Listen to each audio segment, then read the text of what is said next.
ಆತ್ಮೀಯ ಕೇಳುಗರೆ, ಸುಬೋಧ ಸಮಾಲೋಚನೆಯ ಬೆಳ್ಳಿ ಹಬ್ಬ ಆಚರಿಸಿದ್ದೇವೆ. ಸುಬೋಧ ಸಮಾಲೋಚನೆ 26 ಇದೀಗ ನಿಮ್ಮ ಎದುರಿಗೆ ಬರ್ತಾ ಇದೆ. ಒಂದೇ ವಿಶಿಷ್ಟ ರೂಪದಲ್ಲಿ ಬರ್ತಾ ಇದೆ. ಈ ಒಂದು ಸಂಚಿಕೆಯ ಕೊನೆಗೆ ಒಂದು ಪ್ರಶ್ನೆಯನ್ನು ನೀಡಲಾಗ್ತದೆ. ಸರಿಯಾಗಿ ಉತ್ತರ ಹೇಳಿ ಬಹುಮಾನ ವಿಜೇತರನ್ನು ಸಂಚಿಕೆ 28ರೊಳಗೆ ನಾವು ಘೋಷಣೆ ಮಾಡ್ತೀವಿ. ಬಹಳ ಜನ ಉತ್ತರ ಬರೀತಾರೆ. ಲಾಟ್ರಿ ಮೂಲಕ ವಿಜೇತರನ್ನು ಆಯ್ಕೆ ಮಾಡಿ ವಿಜೇತರ ಹೆಸರನ್ನು ನಾವು ಹೇಳ್ತೀವಿ. ಒಂದು ಸಮಾಲೋಚನೆ ಇದ್ದಾಗ ಏನಾದರೂ ನಮ್ಮ ಮನಸ್ಸಿನ ತುಮುಲುಗಳನ್ನು ನಾವು ಇನ್ನೊಬ್ಬರ ಹತ್ರ ಹೇಳ್ಕೋಬೋದು. ಹಿಂದೆ ಸಾಕಷ್ಟು ಜನ ಹಿರಿಯರು ಕಟ್ಟೆ ಮೇಲೆ ಕೂತ್ಕೊಂಡು ಲೋಕಾಭಿರಾಮಾಗಿ ಮಾತಾಡ್ತಾ ಇದ್ದರೂ ಕೂಡ ಅಲ್ಲಿ ತಮ್ಮ ಮನಸ್ಸಿನ ದುಗಡಗಳನ್ನು ಹೊರಗಾಕೋ ಪರಿಪಾಠ ಇತ್ತು. ಹೀಗಾಗಿ ಮತ್ತೆ ನಿರಾಳವಾಗಿ ಶಾಂತಚಿತ್ತದಿಂದ ತಮ್ಮ ದೈನಂದಿನ ಜೀವನ ಅದನ್ನು ಕಳೆಯುವಂಥದ್ದು ಮತ್ತು ಸಮಾಧಾನ ಚಿತ್ತವಾಗಿ ಮಲಗುವಂಥ ಒಂದು ರೂಢಿಯನ್ನು ಮಾಡ್ಕೊಳ್ತಾ ಇದ್ರು. ಇದರ ಅರ್ಥ ಮನಸ್ಸಿನ ಒಂದು ಭಾವನೆಗಳನ್ನ ಹೇಳ್ಕೊಳ್ಳಿಕ್ಕೆ ಏನಾದರೂ ಒಂದು ಅಗತ್ಯತೆ ಇದೆ. ಆ ನಿಟ್ಟಿನೊಳಗೆ ಈ ಸಮಾಲೋಚನೆ ಅನ್ನೋದು ನಮ್ಮ ಮನಸ್ಸಿನ ಒಂದು ತೊಂದರೆಗಳನ್ನು, ಮನಸ್ಸಿನ ಒಂದು ಆತಂಕಗಳನ್ನು ದೂರ ಮಾಡ್ತದೆ. ಆತ್ಮೀಯ ಕೇಳುಗರೆ, ಕಳೆದ ಸಂಚಿಕೆಯಲ್ಲಿ ಹೇಗೆ ಬೈಯೋದು ಪಾಲಕರಿ ಅಂತೇಳಿ ನಾವು ಚರ್ಚೆ ಮಾಡ್ತಾ ಇದ್ವಿ. ಸಿಟಿಗೆದ್ದಾಗ ಬೈಬಾರ್ದು ಮತ್ತು 4 ಮಂದಿ ಇದ್ದಾಗ ಬೈಬಾರ್ದು. ಆದಷ್ಟು 4 ಮಂದಿ ಇದ್ದಾಗ ಹೊಗಳೋದನ್ನು ಕಲಿಬೇಕು, ಸಿಟಿಗೆದ್ದಾಗ ಸುಮ್ಮನೆ ಇರೋದು ಕಲಿಬೇಕು. ಇದು ಕಲ್ಕೊಂಡಂಥ ಒಂದು ಸತ್ಯ. ನಮ್ಮ ಜೊತೆಗೆ ಹಿರಿಯ ಸಮಾಲೋಚಕರಾದ ಡಾಕ್ಟರ್ ಗುರುರಾಜ್ ಪಾಟೀಲ್ ಅವರಿದ್ದಾರೆ. ನಮ್ಮ ಒಂದು ಚೇತೋಹಾರಿ ನಾಯಕರವರು ಈ ಒಂದು ಕಾರ್ಯಕ್ರಮಕ್ಕೆ ನಿಮ್ಮೆಲ್ಲರ ಪರವಾಗಿ ಸ್ವಾಗತ ಮಾಡ್ತಾ ಇದ್ವಿ. ನಮಸ್ಕಾರ ಡಾಕ್ಟರ್ ಗುರುರಾಜ್ ಪಾಟೀಲ್ ಅವರೇ. ನಮಸ್ಕಾರ ಚೋಳಿನ್ ಸಾಹೇಬ್ರೆ. ಮೊದಲನೇದಾಗಿ ಅಭಿನಂದನೆಗಳು. ನಿಮಗೂ ಅಭಿನಂದನೆ. ಸಿಲ್ವರ್ ಜುಬ್ಲಿ ಆಗಿದೆ, ನೀವು ಗೋಲ್ಡನ್ ಜುಬ್ಲಿ ಹೊರಟಿದ್ದೀರಾ. 2ನೇ ಕಂತು ಅಂತ ಏನ್ ಇವತ್ತು ಶುರು ಮಾಡಿದ್ರಿ, ಅದು ಅಷ್ಟ ಇನ್ಸ್ಪೈರಿಂಗ್ ಇತ್ತು ನಮಗೆ.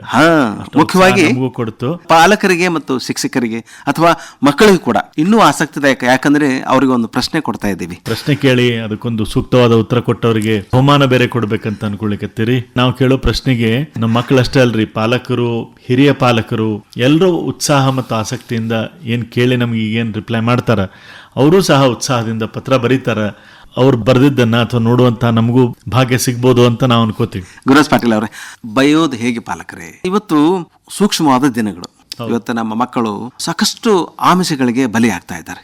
ಅವ್ರಿಗೆ ಆಮಿಷಗಳು ಬಹಳ, ಅಂದ್ರೆ ಮೊಬೈಲ್ ಆಗ್ಲಿ ಅಥವಾ ಒಂದು ಸಾಮಾಜಿಕ ಜಾಲತಾಣಗಳನ್ರಿ, ಅಂದ್ರೆ ಅವ್ರಿಗೆ ಹೊರಗಡೆ ಹೋಗ್ಲಿಕ್ಕೆ ಸಾಕಷ್ಟು ದಾರಿಗಳಿದೆ. ಜೊತೆಗಿರ್ಬೇಕು, ನಮ್ಮ ಮಾತುಗಳನ್ನ ಅವ್ರು ಕೇಳ್ಬೇಕು ಅಂತಂದ್ರೆ ನಾವು ಅವ್ರನ್ನ ಬೈಬೇಕಾದ್ರೆ ತುಂಬಾ ಸೂಕ್ಷ್ಮವಾಗಿ ಬೈಬೇಕು ಅನ್ನೋದನ್ನ ನೀವು ಕಳೆದ ಸಂಚಿಕೆಯಲ್ಲಿ ಹೇಳಿದ್ರಿ. ಆಯ್ತು, ಈ ಬೈಯೋದು ಹೇಗೆ, ಹೆಂಗ್ ಬೈಬೇಕು ಅದನ್ನ ಹೇಳ್ರಲ್ಲ. ಚೋಳಿನ್ ಸಾಹೇಬ್ರ, ಬೈಯೋದು ಹೆಂಗ ಅಂತ ನೀವು ಕೇಳಿದ್ರಲ್ಲ. ಈಗ ಒಬ್ಬೊಬ್ಬರ ಮಕ್ಕಳು ಎಲ್ಲೋ ಒಂದ್ ಕಡೆ ಪಿಯರ್ ಪ್ರೆಷರ್ ಅಂದ್ರೆ ಶಾಲೆ ಒಳಗಾಗಿರುವಂಥ ಒಂದು ಇನ್ಸಲ್ಟ್ ಇರ್ಬೋದು, ಅಥವಾ ಮನೆಯೊಳಗೆ ಯಾರೋ ಏನೋ ಅಂದಿರ್ಬೋದು. ಮಕ್ಕಳು ಅದನ್ನ ಅಧೋಗತಿಗೆ ತಗೊಂಡು ಹೋಗ್ತಾರೆ. ಊಟ ಬಿಟ್ಟೆ, ರೂಮ್ನೇ ಲಾಕ್ ಹಾಕೊಂಡೆ ಅಂತ ಒಂದು ಪರಿಸ್ಥಿತಿ ನಾವು ಆಗ್ಬಾರ್ದು ಅಂದ್ರೆ ಸ್ವಲ್ಪ ನಾವು ಇವತ್ತು ಅವಲೋಕನ ಮಾಡ್ಬೇಕಾಗ್ಯದ. ಮೊದಲಿನ ಕಾಲದೊಳಗೆ ನಮ್ಗೆ ಬಹಳಷ್ಟು ತಾಳ್ಮೆ ಇರ್ತಿತ್ತು. ತಕ್ಷಣ ಯಾವುದು ಸಿಕ್ತಿರ್ಲಿಲ್ಲ.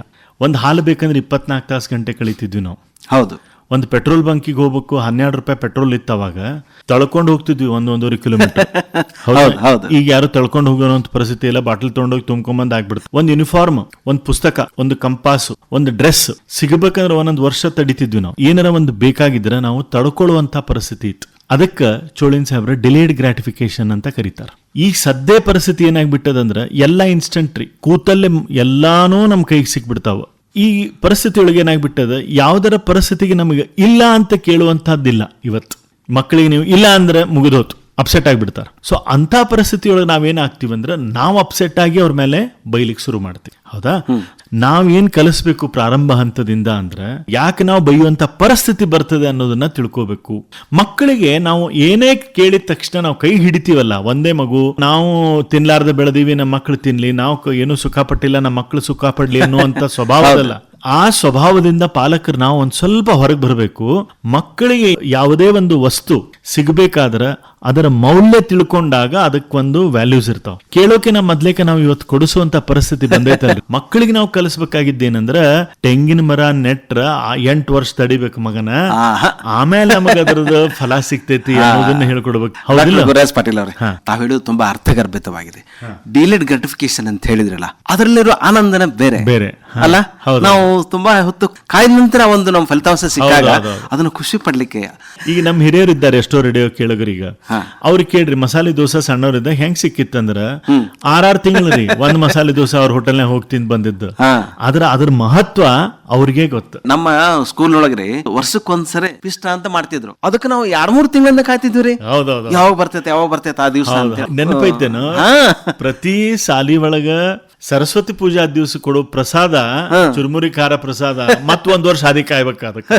ಆ ಚುರುಮುರಿ ತುದಿಗಾಲ್ ಮೇಲೆ ನಿಲ್ಲಿಸಿದ್ವು ಆ ದಿನಗಳು ನಮಗೆ. ಅದರಲ್ಲಿರೋ ಆನಂದನೇ ತುಂಬಾ ಸೊಗಸಾಗಿ. ಮಕ್ಕಳು ಖಂಡಿತವಾಗಿ ಈಗಿನ ಮಕ್ಕಳು ಅದನ್ನ ವಂಚಿತರಾಗ್ಯಾರ. ಹೀಗಾಗಿ ನಾವು ಬೈಬೇಕಾರ ಬಹಳ ಕಾಳಜಿಯಿಂದ ಇರಬೇಕು. ಕಲಿಸ್ಬೇಕು ನಾವು. ಬೈಯೋದ್ರ ಹೆಂಗ್ರಿ ಪಾಟೀಲ್ ಅವ್ರೆ? ಬೈಯೋದ್ ಹೆಂಗ ಅಂತ ನೀವು ಆಗಲೇ ಕೇಳಿದ್ರಿ. ಅದ್ ಹೆಂಗ್ ಬೈಬೇಕು ಅಂತಂದ್ರ ಒಂದ್ ಪದ್ಧತಿ ಅದ್ರಿ ಬೈ. ಸ್ಯಾಂಡ್ವಿಚ್ ತಿಂದಿರ್ತಿರ್ಲ, ಬ್ರೆಡ್ ನಡಕೊಂದಿಷ್ಟು ವೆಜಿಟೇಬಲ್ಸ್ ತರಕಾರಿ, ಆಮೇಲೆ ಮತ್ತೊಂದು ಬ್ರೆಡ್. ಹಂಗ ನಮ್ಮ ಬೈಗುಳ ಇರ್ಬೇಕು. ಮಗನೋ ಮಗಳೋ ಅಥವಾ ಯಾರೋ ಒಬ್ಬರು ಒಂದು ಸಬಾರ್ಡಿನೇಟೋ ಒಂದು ತಪ್ಪು ಕೆಲಸ ಮಾಡಿರ್ತಾರೆ. ನಾವೇನ್ ಮಾಡ್ತೀವಿ, ಮೊದ್ಲೇಕ ಆ ತಪ್ಪನ್ನ ಎತ್ತಿ ಹಿಡಿದು ಬೈಲಿಕ್ಕೆ ಶುರು ಮಾಡ್ತೀವಿ. ಅದ್ರ ಬದ್ಲಿ ಅವ್ರನ್ನ ಕೇಳಿಸ್ಕೊಳ್ಬೇಕಲ್ಲ. ಮೊದ್ಲೇಕ ನಾ ಬೈಯೋ ಉದ್ದೇಶ ಏನಂತಂದ್ರ ಆ ವ್ಯಕ್ತಿನ ತಿದ್ಲಿಕ್ಕೆ ಆ ವ್ಯಕ್ತಿನ ನಾನು ರೆಡಿ ಮಾಡ್ಬೇಕಂದ್ರ ಅವ ನನ್ನ ಮಾತು ಕೇಳಿಸ್ಕೊಳ್ಳಿಕ್ ರೆಡಿ ಆಗ್ಬೇಕಂದ್ರೆ ಮೊದ್ಲೇದ್ ಬ್ರೆಡ್ ಅವನಲ್ಲಿರುವಂತ ಗುಣಗಳನ್ನ ಮೊದ್ಲು ಎತ್ತಿ ಹಿಡ್ರಿ, ಒಳ್ಳೆ ಗುಣಗಳನ್ನ. ಸ್ಟಾಫ್ ಅಂತ ತಿಳಿರಿ, ಲೇಟ್ ಆಗಿ ಬಂದಿದ್ದ, ಅವಾಗೇನ್ ಹೇಳ್ಬೋದು ನೀವು, ಎಂದೂ ನೀನು ಲೇಟ್ ಆಗಿ ಬರ್ಲಾರ್ದವ. ಆಫೀಸ್ ಒಳಗೆ ಒಂದು ಎಕ್ಸಾಂಪಲ್, ನೀನು ಪ್ರತಿಯೊಂದು ದಿವಸನೂ ನಿನ್ನ ಹಾಜರಿ ಕರೆಕ್ಟ್ ಆಗಿರ್ತೈತಿ. ಸೊ ಇದನ್ನ ಫಸ್ಟ್ ಬ್ರೆಡ್ ಚಲೋದ್ ಹೇಳಿದ್ರಿ, ನೆಕ್ಸ್ಟ್ ಬೈಬೇಕೀಗ. ಅವಾಗ ಏನ್ ಹೇಳ್ಬೇಕಂದ್ರ, ಇಷ್ಟು ದಿವ್ಸ ಹಿಂಗಿದ್ದಿ, ನೀನ್ ಇವತ್ತು ಲೇಟ್ ಆಗಿ ಬರೋದ್ರಿಂದ ಬ್ಯಾರೆದವ್ರು ಬಂದವ್ರಿಗೆ ಅನಾನುಕೂಲ ಆತ್. ಕರೆಕ್ಟ್ ಆಗಿ ಅದು ಯಾರಿಗೆ ಪೇಪರ್ ಸಬ್ಮಿಟ್ ಮಾಡ್ಬೇಕು ಸಬ್ಮಿಟ್ ಮಾಡಕ್ಕಾಗಲಿಲ್ಲ, ಇದರಿಂದ ಕಂಪನಿಗೆ ಲಾಸ್ ಆತು. ನಿನ್ನ ಮೇಲಿರೋ ನಂಬಿಕೆ ನಮ್ಗೆ ಕಡಿಮೆ ಆಯ್ತು. ಇದೇ ರೀತಿ ನೀ ಮಾಡ್ಕೊಂತ ಹೋದ್ರೆ ನಿನಗೆ ನಾವು ಮೆಮೊ ಕೊಡ್ತೀವಿ, ಕೆಲಸದಿಂದ ಕಿತ್ತು ಹಾಕ್ತಿವಿ. ಈಗ ಲಾಸ್ಟ್ ಬ್ರೆಡ್, ನನಗೆ ಏನ್ ಗ್ಯಾರಂಟಿ ಐತಿ ನಿನ್ ಮೇಲೆ ಅಂದ್ರ ಇಂಥ ತಪ್ಪ ನೀನ ಮತ್ ಮಾಡಂಗಿಲ್ಲ ಅನ್ನೋ ನಂಬಿಕೆ ನಿನ್ ಮೇಲೆ ನನಗೈತಿ. ಹಿಂಗೇನೋ ಮಾಡಕ್ ಹೋಗ್ಬೇಡ ಅಂತ ಬೆಂಚ್ ಪರಿಷ್ಕರಿಸ್ಬಿಟ್ರೆ ಕೆಲಸ ಬಗೆಹರಿತ. ಬೈದಂಗೂ ಆತ, ಹೊಗಳಿದಂಗೂ ಆತ. ಇನ್ನು ಮಕ್ಕಳು ಅಭ್ಯಾಸ ಒಳಗೆ ತಪ್ಪು ಮಾಡ್ತಾರೆ, ಸ್ಕೂಲ್ಗೆ ಹೋಗಿರಂಗಿಲ್ಲ, ಅಥವಾ ಗ್ಲಾಸ್ ಹೊಡೆದಿರ್ತಾರ, ಅಥವಾ ರೊಕ್ಕ ಕದ್ದಿರ್ತಾರ, ಏನೋ ಒಂದು ಘಟನೆ ತಪ್ಪು ಕೆಲಸ ಮಾಡಿರ್ತಾರ. ಟಕ್ ಅಂತ ಹಿಡಿದು ಬೈಯೋದ್ರ ಬದ್ಲಿ ಅವರಲ್ಲಿರುವಂತ ಒಳ್ಳೇದನ್ನ ಗಮನಿಸ್ರಿ. ಏನ್ ಮಾಡ್ತಿದ್ದಿ ನೀನು, ಹೆಂಗಿದ್ದಿ ನೀನು ಮೊದ್ಲೇಕ, ಇಂಥ ಗುಣಗಳಿದ್ದಂಥ ಹುಡುಗ ಇಂಥ ತಪ್ಪು ಕೆಲಸ ಮಾಡ್ತಾರ. ನೀರು ಬಿತ್ತು ಪೇಪರ್ ಮೇಲೆ, ಪೇಪರ್ ವೇಸ್ಟ್ ಆಯ್ತು, ಪೇಪರ್ ಒಳಗೆ ಡಾಕ್ಯುಮೆಂಟ್ಸ್ ಇತ್ತು, ಅದನ್ನ ಹೋಗಿ ಮತ್ತೆ ಜೆರಾಕ್ಸ್ ತೊಗೊಂಬರ್ಬೇಕಿತ್ತು. ಸೊ ಅದೇನೆಲ್ಲ ಅದಾವಲ್ಲ, ನೀವೆಲ್ಲ ಬೈದಾದ್ಮೇಲೆ ಮತ್ತೆ ಹೇಳ್ರಿ, ಮುಂದಿನ ಸಲ ನೀ ಕೆಲಸ ಮಾಡ್ಬೇಕಾರ ಎಚ್ಚೆತ್ತು ಲಕ್ಷ್ಯದಿಂದ ಮಾಡ್ತಿ ಅನ್ನೋ ವಿಶ್ವಾಸ ಅದ ನಿನ್ ಮೇಲೆ. ನೀ ಹಂಗಿಲ್ಲ ಹುಡುಗ, ನೀ ಶಾಣೆ ಇದ್ದಿ, ಆಗು ಹಂಗಾಗಿರ್ತಾವ ಅಂತ ಅಂದಾಗ ಅವ್ರಿಗೂ ಸಹ ನೀವು ಹೇಳಿರುವಂತ ಪದ್ಧತಿ ತಿಳಿತೈತಿ. ಮುಂದಿನ ಸಲ ತಮ್ಮ ವರ್ತನೆಯನ್ನ ಬದಲಾವಣೆ ಮಾಡ್ಕೋತಾರ. ಈ ರೀತಿ ನಾವು ಮಕ್ಕಳಿಗೆ ತಿಳಿ ಹೇಳುದಾಗ್ಲಿ, ಅಂದ್ರೆ ತಾವ್ ಹೇಳಿದಂಗೆ ಬೈಯುವುದಾಗ್ಲಿ, ಸ್ಯಾಂಡ್ವಿಚ್ ಥಿಯರಿಯಿಂದ ಮಕ್ಕಳಲ್ಲಿ ಅಥವಾ ಯಾರಲ್ಲೇ ಆಗ್ಲಿ ಕಲಿಕಾ ತೊಂದರೆ ಬರೋದಿಲ್ಲ. ಕಲಿತಾರ, ಹೇಳೋ ಪದ್ಧತಿಯಲ್ಲಿ ನಾವು ತಪ್ಪಿದ್ರೆ ಅವರು ಕಲಿಯುವುದಿಲ್ಲ. ಮುಖ್ಯವಾಗಿ ಅಂದ್ರೆ ಅವ್ರು ಕಲಿಯುವುದಿಲ್ಲ. ನಂತರ ಪರಿಣಾಮ ಏನೇ ಇರ್ಲಿ, ಕಲಿಯುವುದು ಅನ್ನೋದು ಬಹಳ ಮುಖ್ಯ. ಮಕ್ಕಳ ಕಲಿಕಾ ತೊಂದರೆ ನಿರ್ವಹಿಸಬೇಕು ಅಂದ್ರೆ ಕಲಿಯುವಂಗ ಮಾಡ್ಬೇಕಾದ್ ನಮ್ ಜವಾಬ್ದಾರಿ. ಅದಕ್ಕೆ ನಮ್ಮ ಸುಬೋಧ ಲರ್ನಿಂಗ್ ಸೆಂಟರ್ ಒಳಗ ನಮ್ಮ ರಜನಿ ದೀದಿ ಬಹಳ ಚಂದ ಮಕ್ಕಳಿಗೆ ಕಲಿಸ್ತಿರ್ತಾರೆ. ಮಕ್ಕಳಿಗೆ ಮತ್ತೆ ಟೀಚರ್ಸ್ಗೆ ಕಲಿಸೋ ಪದ್ಧತಿಗಳೇನವಲ್ಲ ಹಾಸು ಹೊಕ್ಕಾಗ ಇನ್ಸ್ಟಿಟ್ಯೂಟ್ ಒಳಗ ಅಷ್ಟ್ ಚಂದ ಮಕ್ಕಳಿಗೆ ಹೇಳುವಂತ ಒಂದು ಸೌಜನ್ಯವನ್ನ ಅಲ್ಲಿ ನಾವು ನೋಡ್ಲಿಕ್ಕೆ ಸಿಗ್ತೈತಿ. ಡಾಕ್ಟರ್ ಗುರುರಾಜ್ ಪಾಟೀಲ್ ಅವರೇ, ಈಗ ಬೈಯೋ ಒಂದು ಪದ್ಧತಿಯೊಳಗ ನಾವು ಈ ತರ ಸಣ್ಣ ಸಣ್ಣ ಬದಲಾವಣೆ ಮಾಡ್ಕೊಂಡ್ರೆ ಪರಿಣಾಮ ಬಹಳ ಆಶಾದಾಯಕವಾಗಿರ್ತದ. ಮತ್ತು ಅಲ್ಲಿ ಇಬ್ಬರ ಮುಖದಲ್ಲಿ ಮಂದಹಾಸ, ಒಂದು ಧನಾತ್ಮಕವಾಗಿ ನಾವು ಏನಾದ್ರು ಕಲಿಸ್ಬೇಕು ಅಂತ ಅಂದಾಗ ಮಕ್ಕಳಲ್ಲಿ ಆಗಿರುವಂತಹ ಒಂದು ಧನಾತ್ಮಕ ಪರಿಣಾಮಗಳೇನಿರ್ಬೋದು, ಇದ್ರ ಬಗ್ಗೆ ಮಾಹಿತಿ ಮಾಡ್ಬೋದಾ? ಯಾವಾಗ ನಾವು ಮಕ್ಕಳಿಗೆ ಈ ರೀತಿ ಒಂದು ತಿಳುವಳಿಕೆಯಿಂದ ನಾವು ಅವ್ರಿಗೇನು ಮಾರ್ಗದರ್ಶನ ಮಾಡ್ತೀವಿ, ಇದರೊಳಗೆ ಬೈಯೋದು ಬಂತು, ಅವರನ್ನ ಹೊಗಳೋದು ಬಂತು. ಇದರಿಂದ ಪರಿಣಾಮ ಏನಂತಂದ್ರೆ ಮಕ್ಕಳಿಗೆ ಜವಾಬ್ದಾರಿ ಏನು ಅಂತ ಗೊತ್ತಾಗ್ತದೆ, ಆ ಪರಿಸ್ಥಿತಿಯ ಮೌಲ್ಯಗಳ ಬಗ್ಗೆ ತಿಳಿತದೆ ಅವ್ರಿಗೆ. ಸೊ ಅಂದ್ರೆ ನಾನೀಗ ನನ್ನ ಮಗ 4,000 ರೂಪಾಯಿ ಟ್ರಾನ್ಸ್ಫರ್ ಮಾಡಬೇಕಾಗಿತ್ತು, ಅವ್ನಿಗೆ ಎದಕ್ಕೋ ಬೇಕಾಗಿತ್ತು ಅಂದಾಗ ಅವ ಕೇಳೋ ತನಕ ನಾ ಹಾಕಂಗಿಲ್ರಿ. ಯಾಕಂದ್ರೆ ಅವಂಗ ಅದರದ್ದು ನೆಸೆಸಿಟಿ ಐತಿ ಅಂತ ಅವಂಗರ ಗೊತ್ತಾಗ್ಬೇಕಲ್ಲ. ಅಟ್ಲೀಸ್ಟ್ ಡಿಮ್ಯಾಂಡ್ ಇದ್ದಾಗ ಅದನ್ನ ಫುಲ್ಫಿಲ್ ಮಾಡ್ತಾರೆ. ಈಗ ಅಂಗಡಿ ಕರ್ಕೊಂಡು ಹೋಗಿರ್ತೀವಿ ಪಾಲಕರಾದವರು, ಈ ಶರ್ಟ್ ಹೆಂಗೈತ್ ನೋಡು, ಈ ಶರ್ಟ್ ಹೆಂಗೈತ್ ನೋಡು ಅಂದ್ರೆ 1ಕ್ಕೆ 4 ಕೊಡಿಸ್ಕೊಂಡು ಬ್ಯಾಗ್ ತುಂಬ ಬಟ್ಟೆ ತುಂಬ್ಕೊಂಡ್ ಬಂದಿವಂದ್ರ ಇನ್ ನೆಕ್ಸ್ಟ್ ಟೈಮ್ ಮತ್ತೊಂದು ಕೇಳ್ತಾನವ, ಮೊಬೈಲ್ ಕೇಳ್ತಾನ, ಮತ್ ವಾಚ್ ಕೇಳ್ತಾನ, ಮತ್ತೊಂದು ಲ್ಯಾಪ್ಟಾಪ್ ಕೇಳ್ತಾನ, ಅದಕ್ಕೆ ಸಂಬಂಧಿರುವಂತದ್ದು, ಅದಕ್ಕೆ ಬೇರುವಂತ ಸಾಕಷ್ಟು ಡಿವೈಸ್ ಕೇಳ್ತಾನ, ಬೈಕ್ ಕೇಳ್ತಾನ, ಏನ್ ಬೇಕಾದ್ ಕೇಳ್ಬೋದವ. ಸೊ ಯಾವಾಗ ಅವೈಲಬಿಲಿಟಿ ಆಗ್ತಿತ್ಲ ಅವಾಗ ಆ ವಸ್ತುವಿನ ಮೌಲ್ಯಗಳು ಸಿಗಂಗಿಲ್ಲ. ವಸ್ತುವಿನ ಮೌಲ್ಯಗಳು ಸಿಗಬೇಕು ಅಂದ್ರೆ ಆ ಮೌಲ್ಯ ಸಿಕ್ಕಾಗ ಅದರ ಪರಿಣಾಮ ಮಾತ್ರ ಅದ್ಭುತವಾಗಿರ್ತದೆ. ಹೌದು.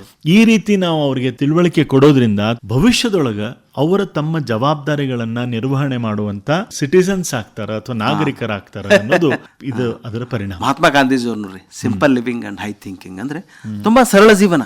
ಹೌದು, ಅವ್ರವ್ರ ವಿಚಾರಗಳು ಎಂಥವುದ ಎಂಥವಿದ್ದು ಅಂದ್ರೆ ಆ ರೀತಿ ಒಂದು ವ್ಯಕ್ತಿತ್ವವನ್ನು ನಾವು ಬೆಳೆಸ್ಬೇಕು ಅಂತಂದಾಗ ಕೊರತೆಯನ್ನು ಅನುಭವಿಸುವ ಕಲೆಯನ್ನ ಕರಗತ ಮಾಡಬೇಕು.